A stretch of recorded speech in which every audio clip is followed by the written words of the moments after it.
Apilgrimageforbrianhaw, Spiritual Journey of Relevance, from the ruins of Barking Abbey to Canterbury Cathedral, by Lady Miller. That's me. Right, day 7. We've just left Canterbury Cathedral, said prayers, finished the pilgrimage, and on to find Miriam. I had the feeling all day that I shouldn't be in a hurry to locate Miriam, and that if I was meant to meet up with her on this day, then I would do, no matter what I did. And if I wasn't meant to meet up with her on that day, then I wouldn't, no matter what I did. I was still hoping that I would catch up with her, because I hadn't seen her in such a very long time. But if it didn't materialise, then I always had the cricket plan to fall back on. I then wondered that if I did see Miriam, maybe she'd like to go and watch the 2020 cricket, the Essex versus Kent match in Canterbury. As well, that would be great, but it was very unlikely, I had to admit. I had no idea which direction to take, and I only knew that Miriam worked in the farmers market hall in Canterbury. When we were on our hike along Offa's Dyke, she told me much about it and said it was an amazing little place where all the food sold was sourced and produced locally. So she said that all the stalls were run by people who cared about the quality of the food they were selling and who only wanted to produce the best quality product for their customers. Although Miriam only earned a modest annual salary, her and her boyfriend bought all of their food from the market because you are what you eat, and one of the finest pleasures in life is to eat good food, and it doesn't cost much more to eat well, she said. The market apparently had everything you could want, with a fishmonger's to a baker's, from a stall of fruit and vegetables to a stall offering fine wine. There was even a coffee shop available during the day and a restaurant at night. Miriam worked for a guy who ran the traditional store in the market, and she said she was really enjoying serving the customers in a time-honoured way. She told me that she loved working there, not only because of the market ethics, but also because of the sense of community that it created. Miriam was from Holland, and she said that the market had a wonderful atmosphere, and it was very English, and it was a very English place indeed, what with its all its character and eccentricities. It sounded totally like a place for me then, but where the hell was it? I immediately asked a couple of people walking by, but they didn't know, before I finally managed to gain directions from an elderly couple who I felt I could rely on. They told me that I had to go that way, then that way, to keep going that way before I went that way, and after I'd gone that way, I should pretty much have found my way. Oh, but I could also go that way after I'd kept going that way, and then I'd just have to go this way again in order to find another way. But on second thoughts, it's probably quicker to go the first way. Although, whichever way I went, it really didn't matter. And what was the first way again?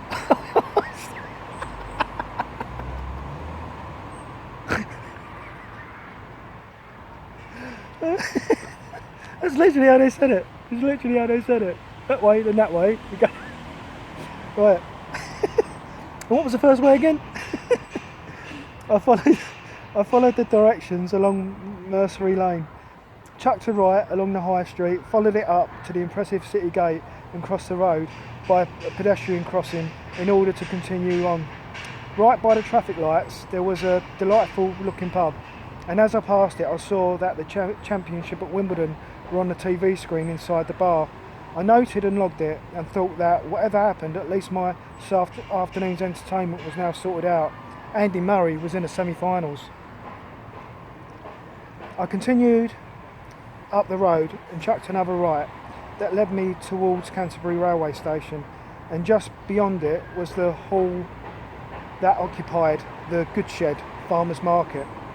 I arrived at its steps, walked up them and entered via the market main doors, and my first impression was that Miriam was absolutely right. What a beautiful little place, full of life and exuding quality. And speaking of quality, where was Miriam? I turned to my right once more, and alongside the aisle I saw a food counter with you-know-who standing behind it. Top drawer, I thought, as I walked along the aisle and readied myself to surprise Miriam. She was dealing with a customer at the time, and so I waited until she had finished. When she finally did, her attention turned to the next person in the queue, and that person was me. "Lee, you made it!" she exclaimed. and then came round the other side of the counter to give me a big hug. "It's good to see you," I said in reply as I returned the hug. "I didn't know if I'd see you. I'm leaving for Dartmoor with Piers tomorrow," she said. "Well, it looks like I've arrived in the nick of time then," I replied, being cheeky. "And then, is it still cool to stay?" "Of course, it's lovely to see you," she said delightfully. "And you too," I responded with a big smile. I noticed a gentleman standing behind the counter watching us with interest. It was Miriam's governor, and as I looked to acknowledge him, she gave a short introduction. "Oh Lee, this is Lee, the friend I met when I was walking the office dyke path. And Lee, this is Lee, my boss," she expressed quite comically. "Nice to meet you, mate," Lee said to me as he offered his hand across the counter to shake. "And you too," I said to Lee as I reached out to shake his hand in return. "Oh, Lee's a West Ham fan too. I've told him a lot about you," Miriam then interjected to either us or neither of us, or twice either of us. I couldn't actually work it out, but it seemed to make sense whoever she was addressing it to. "Oh, nice one," Lee said with a smile.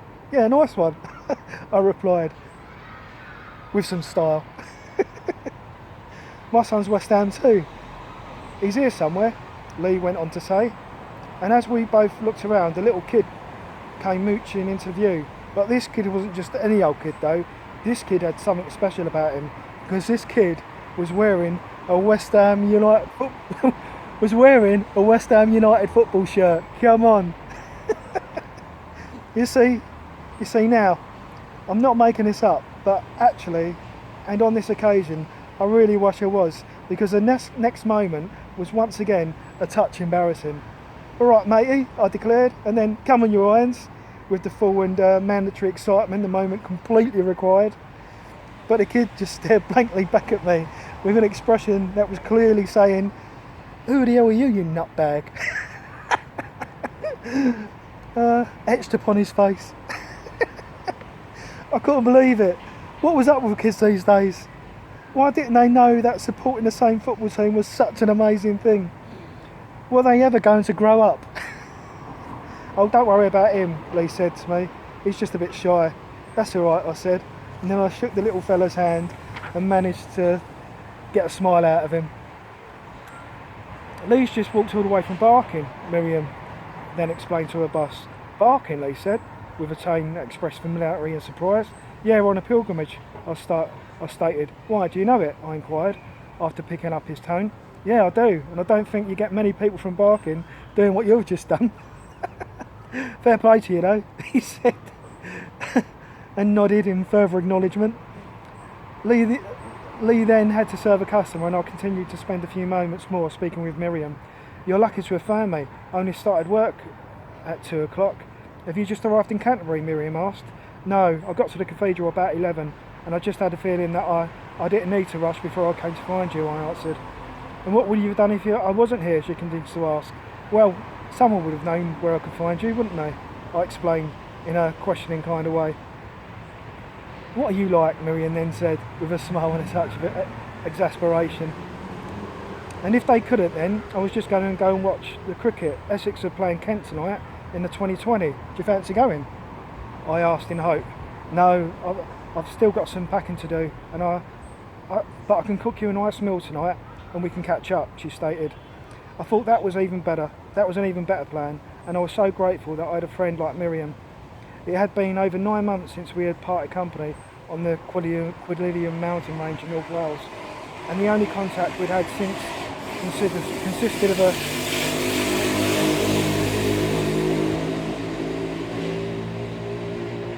consisted of a Christmas card and a few emails. Yet we clicked again straight away, and it was as if no time had passed since we had last been in each other's company. "Oh, that'd be lovely," I replied, really, really pleased. "Well, I'm finishing work at some point between 6 and 7, and if you can keep yourself entertained for the afternoon, you can meet me here when I finish, and we can walk back to my house together," Miriam offered. "Diamond, sounds top drawer. The tennis is on this afternoon, so I can go down the pub. I saw one on the way here. By the old big castle gate," I explained. "What, the West Gate?" Miriam questioned. "Yeah, I guess so. There's a pub just across the road from it. It's got lovely windows, and it'll be a nice place to watch the tennis in, with with the view and all that, I said. Yeah, the pub's called the Westgate 2, Lee. Miriam stated while looking at me with a smile. Yeah, the pub's called the Westgate 2, Lee. Miriam stated while looking at me with a smile and as if I was a muppet. Oh, is it? Well, I don't know. Well, I don't know, do I? I only just arrived on this manor. I just saw it. I just saw that it was a nice place and that had a tea. Do you know what? I'm going to read that whole bit again.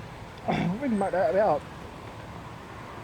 Well, I'm finishing what Miriam said. Right, oh, that'd be lovely, I said. Well, I'm finishing work at some point between 6 and 7 o'clock. And if you can keep yourself entertained for the afternoon, you can meet me here when I finish and we can walk back down to my house together, Miriam offered. Diamond sounds top drawer. The tennis is on this afternoon, so I can go down the pub. I saw one on the way here by that big old castle gate, I explained. What, the Westgate? Miriam questioned. Yeah, I guess so. There's a pub just across the road from it. It's got lovely windows and it'll be a nice place to watch the tennis in. What, with the view and all that? I said.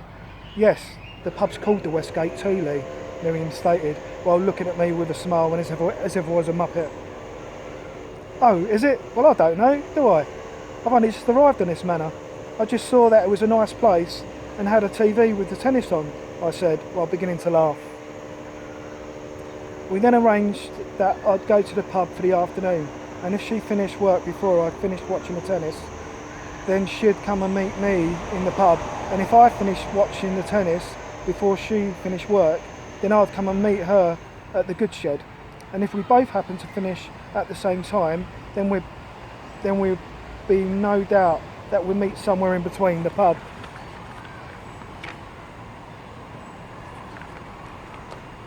And the goods shed en route. You see, easy peasy lemon squeezy. Who needs a mobile phone?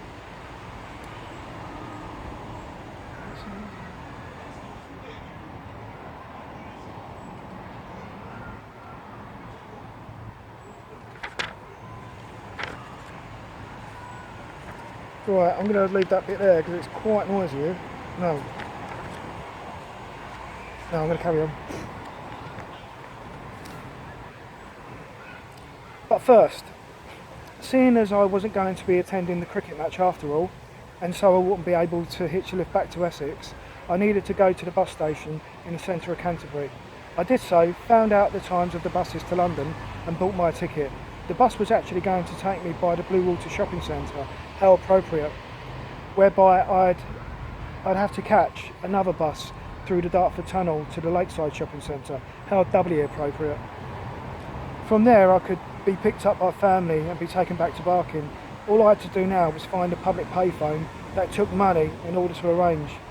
And here's another thing, however, that I haven't mentioned in my account thus far, but of which I discovered the full extent of while I was on my pilgrimage.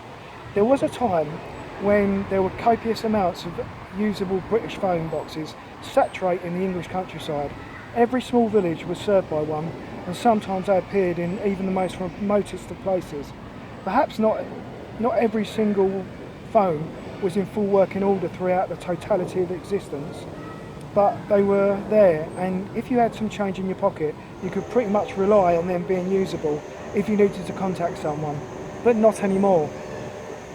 Throughout my experience while walking through Kent, public telephone boxes were quite difficult to come by, and if I was lucky enough to find one, I was rarely fortunate enough to be able to use it. And this wasn't because it was out of order, it was because they simply didn't accept physical money anymore. And the one means I had of keeping in touch with my family during my journey was seldom available to me. It was another real eye-opener, and it gave me another sense of freedom lost. Of course, there are reasons for those circumstances to now be the case, but unfortunately those reasons appear to have more to do with the turning of financial profit than they have to do with the preservation of a wonderful public facility. I found it sad throughout my pilgrimage that no matter how much financial success the telecommunications industry appears to enjoy, the only thing that really seems to matter to it is the making of more and more money. Being in a city centre, however, it wasn't too difficult to locate a payphone which took coins, and it was good to speak to my family again. After I'd let them know how I was, I made the arrangements to be picked up at Lakeside the following day. I then got a little bit of grub and wandered down the road to eat my lunch in the grounds of Canterbury Castle. It was lovely. After which I then retraced my steps to just past the actual West Gate and crossed the road to enter the final thing. After which I then retraced my steps to pass the actual West Gate and cross the road to enter the finest thing in all of the civilised world. And on this occasion it was called the Westgate Inn. But I'm going to leave it there because it's pretty noisy. Thank you, Brian. Yeah, I'm dealing with the new build up there, so I'm not sure how this is going to come out. I might come back and redo it later, we'll see. Alright, thank you, Brian. It's love.